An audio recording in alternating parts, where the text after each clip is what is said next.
제자들이라는 제목으로 베드로전서 4장 말씀을 함께 나누도록 하겠습니다. 교회가 처음 시작된 것은 예수님께서 부활하시고 하늘로 올라가시고 그리고 예수님을 따르던 제자들이 예수님께 소망을 두고 살겠다는 크리스찬으로서의 각오로서 마가의 다락방에서 50일 동안 기도하며 모이기에 힘썼습니다.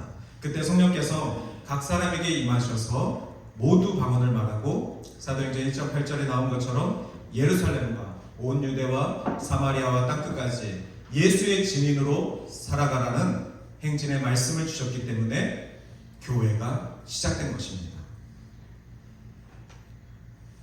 그래서 예수님을 따르던 12 제자를 중심으로 예루살렘의 교회가 시작됐습니다.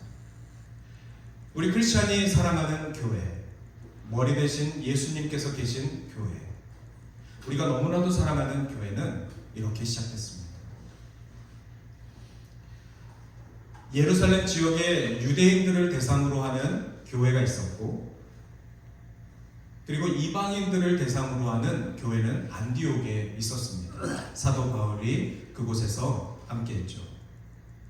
그리고 로마에는 이방인과 유대인이 함께 있는 교회가 있었습니다. 이렇게 유대인들을 중심으로 한 예루살렘 교회, 이방인들을 중심으로 한 안디옥 교회, 그리고 유대인들과 이방인들이 함께 있었던 로마 교회. 물론 이 외에도 여러 교회들이 계속해서 생겨납니다. 이렇게 대표되는 이 세 개의 교회는 유대인 크리스찬들이 중심으로 된 교회, 예수님의 제자들이 직접 가르치는 그 교회, 첫 번째 교회겠죠. 그리고 구원이 없을 거라고 믿었던 이방인들이 예수를 믿으면 우리도 구원을 받을 수 있다라는 희망으로 만들어진 교회, 그래서 이방 선교에 앞장섰던 안디옥 교회가 있었습니다. 문제는 로마에 있던 교회입니다. 바울이 세우지도 않았고 예루살렘에서 복음을 듣고 예루살렘에서 예수가 승천하시는 것을 보고 예루살렘에서 마가의 다락방에서 사람들이 모여있는 크리스찬들의 모임이 너무나도 좋아서 그들이 로마 지역으로 여행을 가서 비즈니스 하면서 이방 사람들과 함께 교회를 세운 것입니다. 그러다 보니 그곳에 문제가 많았습니다. 그 많은 문제들이 있기 때문에 바울은 로마에 찾아가지도 않고 현지로 하나님을 믿는 사람들, 예수 그리스도의 이름으로 모이는 교회는 이렇게 서 나가야 합니다 라는 서신서가 바로 로마서입니다. 아마 이것을 좀 더 쉽게 이해를 한다면 우리는 한국인입니다. 한국에도 교회가 있습니다. 한국인들로만 이루어진 대부분의 교회입니다. 그런데 이 한국인들이 캐나다에 와서 교회를 세웠습니다. 그런데 그 성도님들이 대부분 다 캐네디언들입니다. 한국인 목사가 있지만 대부분이 다 캐네디언들입니다. 이유는 캐네디언들도 구원을 받아야 합니다. 교회를 세워야 합니다. 라는 차원에서 캐네디언 교회가 있습니다. 그런데 미국에 가보니까 한국인 목사가 미국인, 캐네디언 각종 나라 사람들을 모아서 연합교회를 했는데 아무래도 여러 민족들이 있는 그 교회에 문제가 많을 것입니다. 이렇게 초대교회에는 하나님의 뜨거운 역사도 있었지만 로마에 있는 교회들처럼 그리고 바울이 세운 많은 교회들처럼 문제들이 많은 교회들이 많았습니다. 초대교회와 초기 교회의 차이는 무엇일까요? 그것은 초대교회는 우리가 잘 아는 것처럼 예수님의 제자들이 세운 예루살렘 교회입니다. 사도 바울과 바나바를 파송했던 안디옥 교회입니다. 그리고 로마에 있었던 이방인들과 유대인이 함께 세웠던 로마 교회들이 바로 초대교회라고 합니다. 그런데 이런 교회들은 대부분 1세기가 지나면 마지막 사도인 요한이 죽으면서 전부 다 끝이 납니다. 그리고 2세기서부터 5세기까지의 많은 교회들이 있는데 그 교회들을 early church, 초기 교회라고 합니다. 물론 우리는 초대교회 사람들이라는 말은 이 초대교회만 얘기하는 것이 아니라 1세기서부터 0세기서부터 5세기까지의 그 500년 동안의 얼리 처치를 다 말하는 것이지만 우리가 성경에서 알 수 있는 부분은 바로 초대교회의 사람들의 모습입니다. 하지만 교회라는 것은 그렇게 100년 동안만 있지 않았다는 것을 말씀드리고 싶습니다. 그래서 초기 교회, 1세기, 2세기서부터 5세기까지는 어떤 일들을 했냐면 교회 교리들을 바르게 했습니다. 교회는 무엇을 믿어야 하는 것이고 하나님과 예수님과 성령님의 관계는 무엇이고 하나님의 백성들이 교회에 와서 무엇을 배워야 하는지 사도신경을 만들고 성경책들을 정하고 이러한 일들을 한 것이 바로 초기 교회 사람들입니다. 그러니 저는 여러분들께 이렇게 질문하고 싶습니다. 여러분들의 신앙은 초대교회 스타일이십니까? 초기 교회 스타일이십니까? 물론 이것을 나눈다는 것 자체가 큰 의미는 없습니다. 우리는 다 하나님 안에 크리스천들입니다. 그런데 교회마다 그 교회 스타일과 방향성이 있는데 선교와 복음 전하는 것에만 목적을 두고 하는 교회들은 대부분 초대교회 영성을 따라가는 교회입니다. 그리고 교회의 헌법과 교회의 건축이나 그리고 교회의 어떤 전통들을 예전이라고 하죠. 이러한 것들을 계속 세워나가는 거기에만 집중하는 교회들은 이제 초기 교회의 전통을 따라간다라고 볼 수 있습니다. 교회 역사 말고 여러분들에게 질문하고 싶습니다. 여러분의 신앙은 초대교회 스타일입니까? 복음을 전하지 않으면 나는 잠을 잘 수가 없어. 사람을 만나고 예수님을 전하지 않고는 나는 참을 수가 없어. 이런 분들은 대부분 초대교회 영성입니다. 그런데 나는 교회의 전통을 중요시하고 그리고 교회가 다음 세대에 전해져야 하는 그 가치들, 교리 이러한 부분들을 잘 가르쳐야만 해. 성경 공부를 많이 하고 말씀을 많이 전하는 것이 교회의 역할이야. 내 자녀들을 잘 믿음으로 세우는 것이 교회의 역할이야. 이러면 이제 그분들은 초기 교회의 영성으로 지금 본인이 집중하고 있는 것입니다. 오늘 제목은 아낌없이 드리는 사람들입니다. 이 제목을 드리면서 여러분에게 오해가 안 되셨으면 좋겠습니다. 아낌없이 드린다. 어떤 분은 이 제목에서 부담감을 느끼실 수도 있습니다. 또 어떤 분은 이 제목을 자연스럽게 받아들이는 분도 계실 것입니다. 내가 초대교회 스타일이건 초기교회 스타일이건 아낌없이 하나님 앞에 드리는 하나님의 사람이 되고 싶습니다.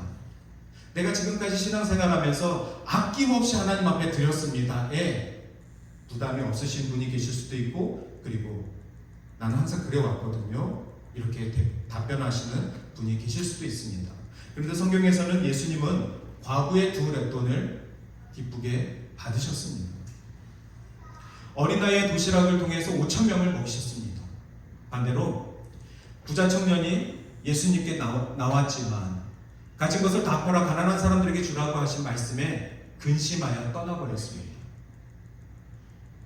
오늘의 말씀은 가진 것이 많은 사람을 위한 것도 아니고 또 과부의 2 렛돈처럼 드릴 것이 없는 사람에게 향한 말씀도 아닙니다. 오늘 본문의 말씀은 베드로의 고백입니다. 베드로가 초대교회 성도들에게 어떻게 권면을 하는지 오늘 말씀을 통해서 보고자 합니다. 4장 7절의 말씀입니다. 만물이 마지막에 가까이 왔으니. 이 말씀은 단지 경고의 메시지가 아니라 우리 모두 다가 종말론적인 현실 속에서 살아야 한다는 것을 말하고 있습니다. 베드로는 문제가 많은 지금 초대교회 사람들에게 만물의 마지막이 가까이 왔으니 라고 이야기합니다. 예수님은 언제든지 어느 때든지 어느 장소든지 반드시 다시 오실 것입니다. 예수님이 다시 오신다는 것은 우리가 믿는 신앙이고 예수님이 다시 오셔서 심판하신다는 것은 불신자들 뿐만이 아니라 믿는다고 하는 교회조차도 대상이 됩니다. 그래서 예수님께서 이 땅에 다시 오실 날을 우리가 기다리면서 종말론적인 신앙인으로서 살아가면서 우리가 조금 더 성도들을 돌보아 목적을 가지고 섬기는 것에 베드로의 권면을 받기를 원합니다. 그래서 첫 번째 말씀을 드리면은 모든 그리스도인들은 부활 소망이 있습니다. 여러분 안에 부활 소망이 확신하시죠?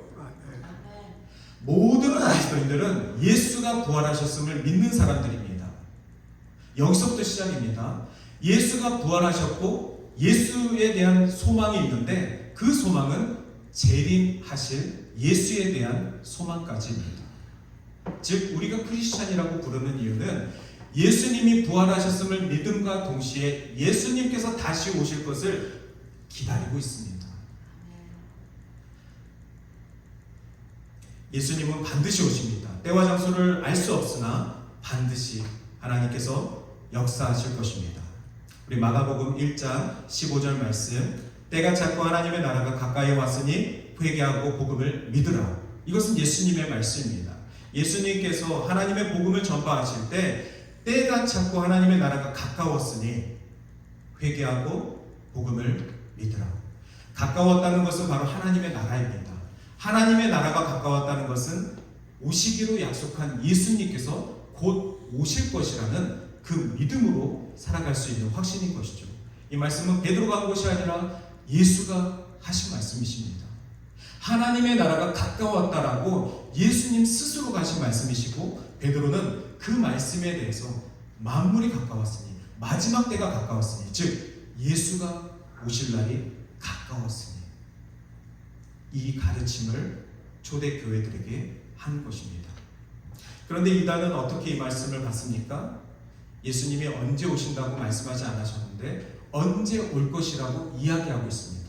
예수님이 어디에 오신다고 말씀하지 않으셨는데 이단은 예수님이 어디에 오신다라고 말씀하고 있습니다. 심지어 요즘 이단은 예수님은 말고 내가 대신해서 왔다라고 본인이 예수님을 대신해서 그 영광의 자리를 차지하는 모든 잘못된 가르침들이 이단의 가르침입니다. 그래서 오늘 제목이 아낌없이 드리는 사람들인데, 이들은 바로 초대교인들입니다. 초대교회를 100년으로 잡든 또 500년으로 잡든 예수님 부활하신 이후에 초대교회 성도들은 아낌없이 하나님 앞에 드리기에 작정한 사람들입니다. 하나님 앞에 아낌없이 드릴 수 있는 그 힘은 무엇이냐? 바로 예수님께서 곧 오실 거라는 믿음, 이것이 바로 마라나타 신앙입니다. 마라나타 신앙이 있으면 아낌없이 드리는데 주저하지 않을 수가 있습니다. 우리가 하나님 앞에 드리는 모든 것은 하나님이 나에게 공급하시는 것이고 하나님이 우리에게 주신 것을 우리가 사용하는 것인데, 그것을 하나님 앞에 다시 올려드리는 것에 대해서 아낌없는데, 그 이유는 예수님이 곧 오실 것이라는 마라나타 신앙으로 살기 때문에 그렇습니다. 아멘. 예수님은 분명히 다시 오십니다. 할렐루야. 아멘. 예수님은 반드시 다시 오십니다.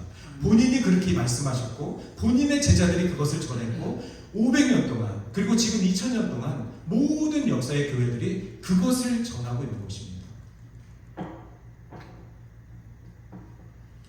그런데 오늘 말씀 후반절에 보면은 만물이 마지막이 가까웠는데 그러므로 너희는 정신을 차리고 근신하여 기도하라 라고 4장 7절은 마무리가 되어 있습니다.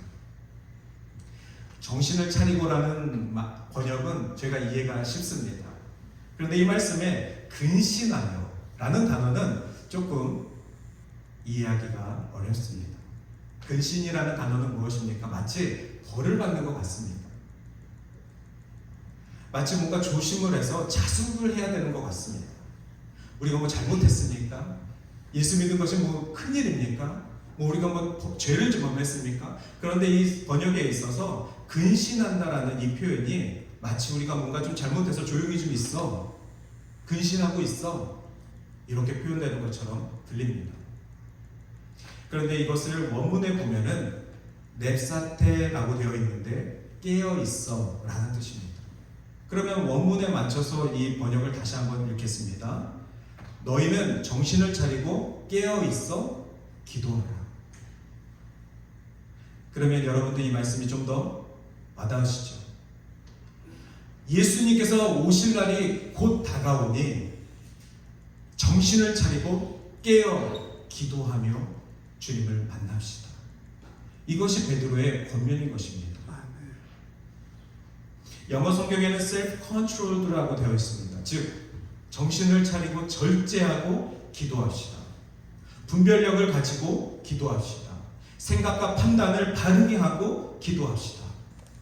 여러분의 믿음과 여러분의 믿음의 삶이 하나님 앞에 분별되어지고 그리고 모든 말과 판단과 생각이 영적으로 구별되어서 정말 하나님 앞에 근신하여 기도하는 영성으로 나아가시기를 바랍니다. 아멘. 그래서 무감각하게 살아서는 안 됩니다.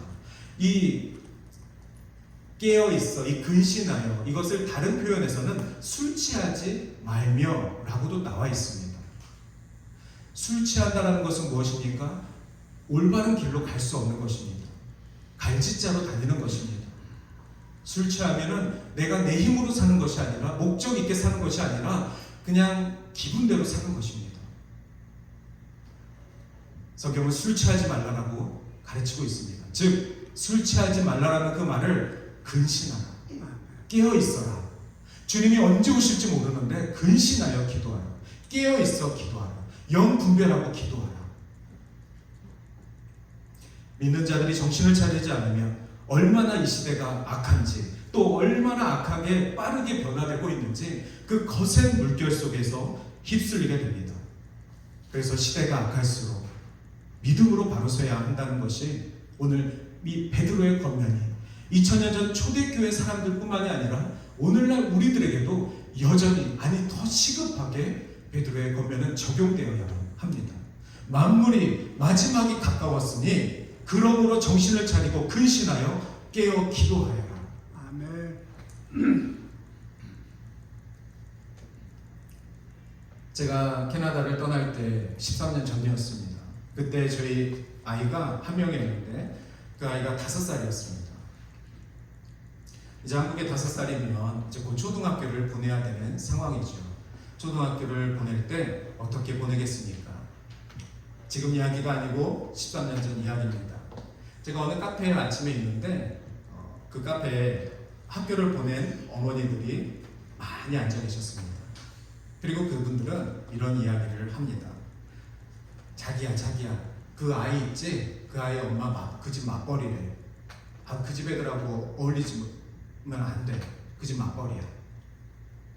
벌써 브런치를 즐길 수 있는 그 시간대는 어머니들이 일하지 않는 분들이 그 자리에 모여 계신 겁니다. 어머니들이 아침에 모여서 애들을 다 등교시키고 자기들끼리 모여서 아이들 친구 관계를 정해놓습니다. 그리고 이 친구 관계에서 함께 어울리고 싶지 않은 그 아이의 이름을 불어가면서 그 집의 사정을 이야기하면서 금을 쳐놓습니다. 저희 아이가 몇 년 있다 그 학교를 들어갔어야 됐는데 초등학교가 이렇게까지 변했구나. 그리고 저는 이제 한국에서 떠나서 캐나다에 왔으니까.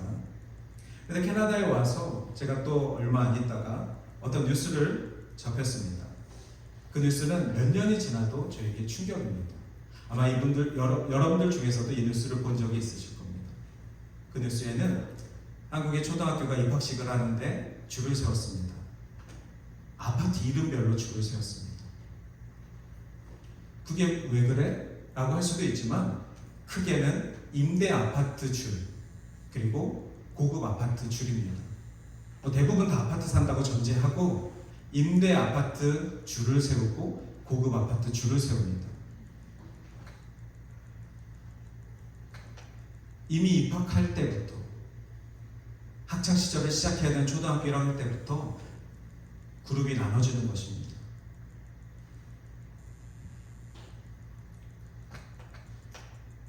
이게 한국의 사회입니다.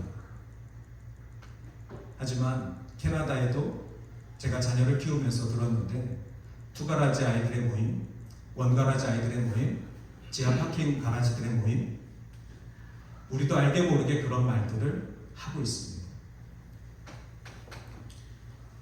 그리고 한 달 전이었습니다. 이 학교 관련 뉴스는 끊이질 않습니다. 한 달 전에 이런 뉴스가 있습니다. 아이들을 학교에서 축구를 금지하겠답니다.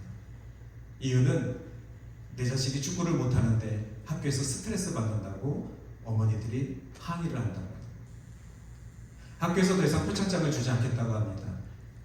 표창장을 못 받는 아이들이 학교 가기 싫다 그래서 더 이상 우등생 아이들 또 재능 있는 아이들에게 상장을 주지 않겠다고 합니다. 물론 모든 학교가 이런 건 아니지만 이런 뉴스가 나온다는 것만으로도 마무리 마지막이 가까운 것 같습니다. 너무나도 안타까운 소식들이 어디 학교만 있겠습니까? 제가 처음에 말씀드렸던 그 브랜치 카페 아주머니들 중에서 기독교인이 안 계셨겠습니까? 그리고 초등학생들을 학교 아파트 이름별로 줄을 세웠을 때 그 초등학교 선생님들 중에 기독교사가 없었겠습니까?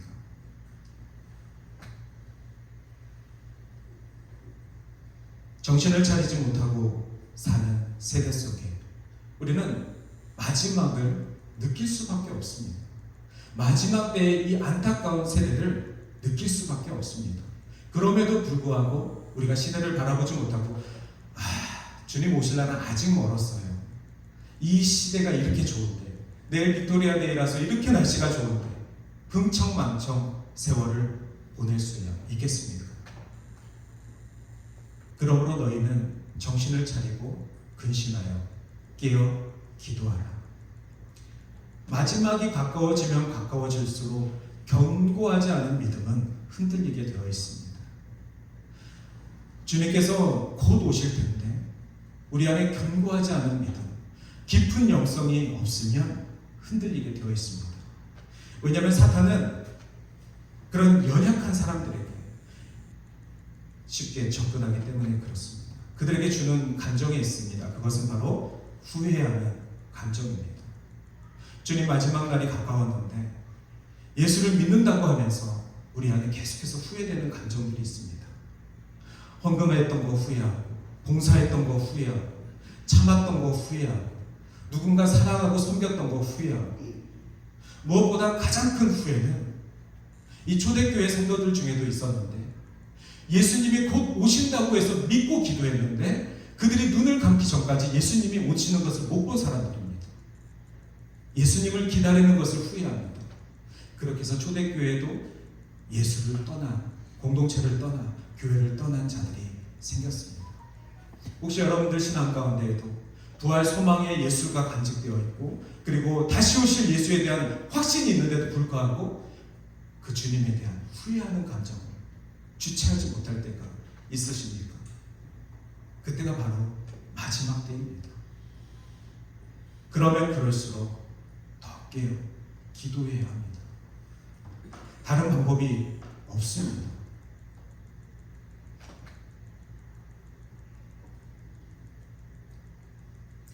그래서 여러분들 오늘 이 말씀을 듣고 우리가 다시 오실 예수 그리스도를 기다리는 마음으로 소망하시며 나아가길 바랍니다. 오늘 8절서부터 말씀은 이렇게 나옵니다. 무엇보다 뜨겁게 서로 사랑할지니. 오늘 베드로의 이 가르침이 우리 동산의 모습이었으면 좋겠습니다. 뜨겁게 서로 사랑할지니.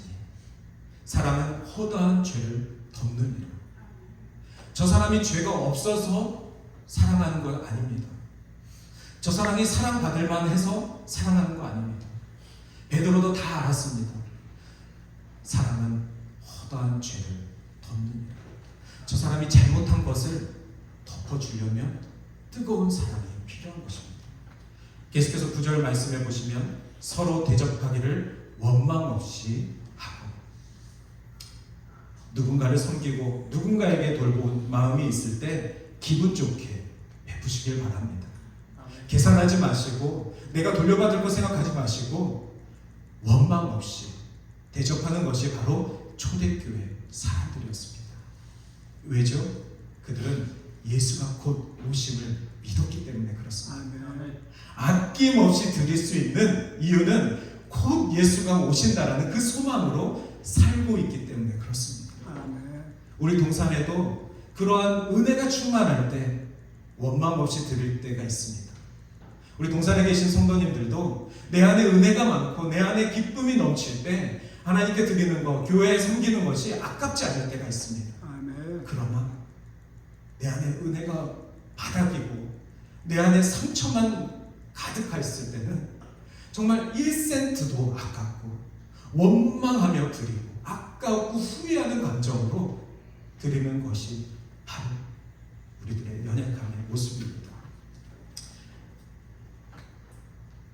하나님께 받은 그 은혜, 그 은혜를 사모하는 주의 백성들 서로 섬기는 것이 우리 교회의 모습이 되길 바랍니다. 아멘. 하나님의 주권 아래 있음, 우리가 모두 다 하나님의 주권 아래에서 살아가고 있음을 믿고 하나님의 영원한 그 시간표가 움직이고 있다는 것을 믿으시길 바랍니다. 10절 말씀, 각각 은사대로 받은 대로 하나님의 여러 가지 은혜를 맡은 바 선한 청지기 같이 서로 봉사하라. 이것이 베드로의 권면입니다. 여러분, 내가 잘나서 아니면 내가 뭐 대단해서 봉사하는 것이 아닙니다. 봉사할 수 있는 자리가 하나님의 사랑과 그 은혜가 내 안에 충만하게 있다는 것을 표현하는 것입니다. 누군가가 시켜서 하는 봉사가 아니라 자발적으로 성령께서 내 안에 역사하셔서 하는 그 봉사가 하나님이 보시는 기쁨의 예배가 되는 줄 믿습니다. 그리고 또한 용서하는 사람이 이기는 것입니다. 하나님이 축복하실 테니까요. 내가 아무리 잘못한 것이 없어도 억울해도 내가 먼저 용서했을 때 그분이 말을 하실 수 있도록, 그분이 마음문을 여실 수 있도록 먼저 용서하여 하나님께서 주시는 위로와 축복을 받으시길 바랍니다. 아멘. 오늘 마지막 원래 10절까지 말씀이었는데 주중에 이 말씀을 준비하면서 11절 말씀도 함께 나누기를 바랍니다. 누가 말하려면 하나님의 말씀을 하는 것 같이 하고, 우리는 하나님의 백성입니다. 우리의 말과 혀에 하나님의 말씀이 가득 차야만 합니다. 여러분의 하는 말과 혀는 하나님께 쓰임받는 말과 혀가 되어야만 합니다. 누가 봉사하려면은 하나님이 공급하시는 그 힘으로 하십시오. 내 힘과 내 시간과 내 돈으로 하는 것이 아니라 하나님의 공급하심으로 한다. 내 돈도 하나님 것이고 내 시간도 하나님 것이고 하나님의 모든 것으로 내가 누리며 살아가고 있는데 하나님의 공급하심으로 아낌없이 기분 좋게 후회 없이 기쁨으로 봉사하시길 바랍니다. 억울하셔도 힘들어도 하나님께서 기억하시고 그것으로 족하니 주님께 영광 올려드리는 삶, 그것이 바로 정신을 차리고 근신하고 깨어 기도하는 것입니다. 오늘 저는 말씀을 마치며 베드로의 그 단어, 마지막 단어 기도하라, 우리 수요일날 함께 기도하고 있습니다. 기도의 자리가 필요하신 성도님들은 7시에 나오셔서 함께 기도하시길 바랍니다.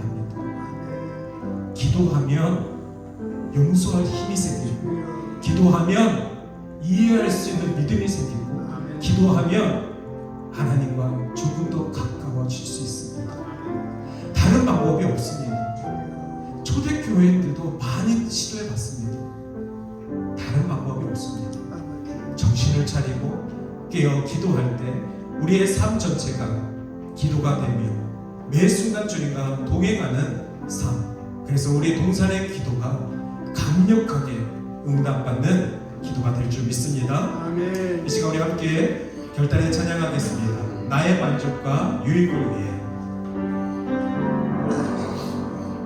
나의 만족과 유익을 위해 가지려 했던 세상 일들 이제 모두 다 해로 여기고 주님을 위해 다 버리네.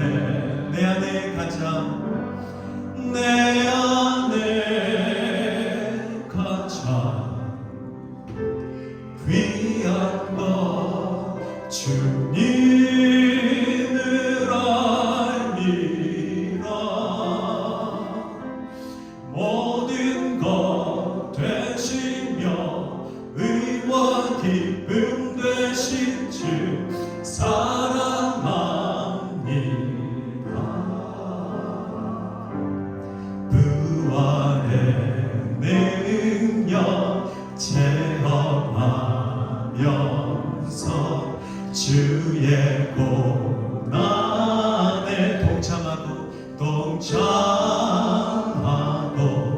주의 죽으신 본을 알아서 그의 생명에 참여하고 참회하네. 내 안에 가장 귀한 것, 내 안에 가장 귀 주님을 아는 것입니다. 주님을 알미라.